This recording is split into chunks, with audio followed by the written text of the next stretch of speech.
beliau ini adalah dari mana salah satu yang memang sangat paham itu terkait dengan Perusahaan Daerah Air Minum, atau PDAM Surya Sembada Kota Surabaya, rencananya akan segera melakukan penyesuaian tarif dalam waktu dekat.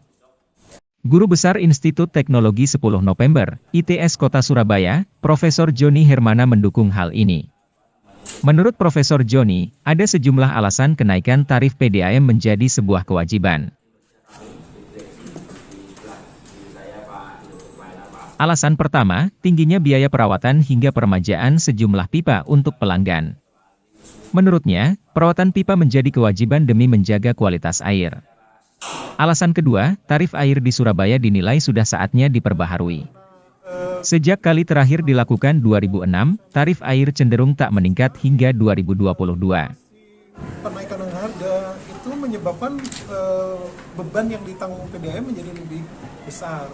Tapi yang lebih penting lagi sebetulnya adalah bahwa apa yang mereka lakukan itu secara tidak disadari itu bisa berdampak menjadi besar karena tidak adanya proses operasi pemeliharaan khususnya yang layaknya, yang wajar untuk memastikan bahwa sistem itu bisa terus beroperasi secara berkelanjutan gitu intinya.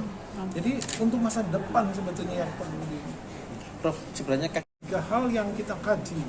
Pertama, apakah tarif yang diberlakukan sekarang itu sudah betul-betul adil? Adil dalam makna diterima oleh mereka yang layak gitu ya menerimanya.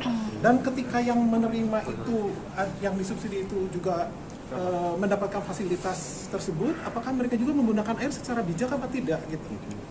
Jadi kan secara prinsip karena murah dan mereka adalah keluarga miskin, dalam perhitungan yang wajar seharusnya mereka penggunanya sedikit kan gitu.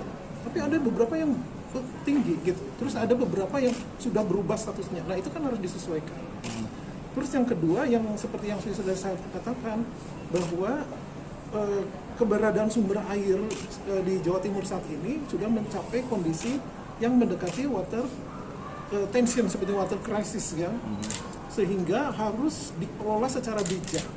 Artinya apa? Artinya karena tugas PDAM adalah melayani bukan menjual air, maka harus mengontrol atau mengendalikan air supaya masyarakat tidak menggunakan air sembarangan, harus hemat gitu, sama-sama menjaga keberlanjutan dari sumber air itu. Gitu ya. Nah, kita ada 6.200 km jaringan pipa plus instalasinya ada 4 ya kurang lebih. Nah, itu butuh pemeliharaan yang dilakukan secara wajar agar bisa bertahan jangka panjang gitu. Nah ini yang menurut saya harus diperhatikan seperti yang sekarang berlakukan di Surabaya. Ini kan yang paling tarif terendah 600. Di kota manapun di sekitar Surabaya ini tidak ada yang tarifnya serendah itu. Itu yang paling mudah untuk kita. yang pertama tentu dalam rangka HUT PDAM Surya Sembada yang ke-46 kami selalu berkonsultasi ya. Dalam hal ini juga meminta arahan dari beliau sebagai guru besar di bidang sanitasi ya. Dan apa yang disampaikan hari ini bahwa PDAM Surya Sembada memang harus menaikkan tarif itu sesuatu hal yang pertama itu sudah selaras dengan apa yang digariskan oleh SKKU ya. Terkait dengan angka seperti yang disampaikan ditanyakan tadi bahwa angkanya sudah ada ya 2.659 angka itu yang menjadi referensi kami ya. Tapi bagaimanapun juga keputusan akhir ya terkait dengan siapa yang disubsidi, berapa besaran subsidinya itu menjadi hak sepenuhnya 100% dari wali kota ya. Kapan beliau akan menetapkan itu juga hak beliau ya. Itu kira-kira. Terima kasih sudah nonton, jangan lupa like, subscribe, dan share ya.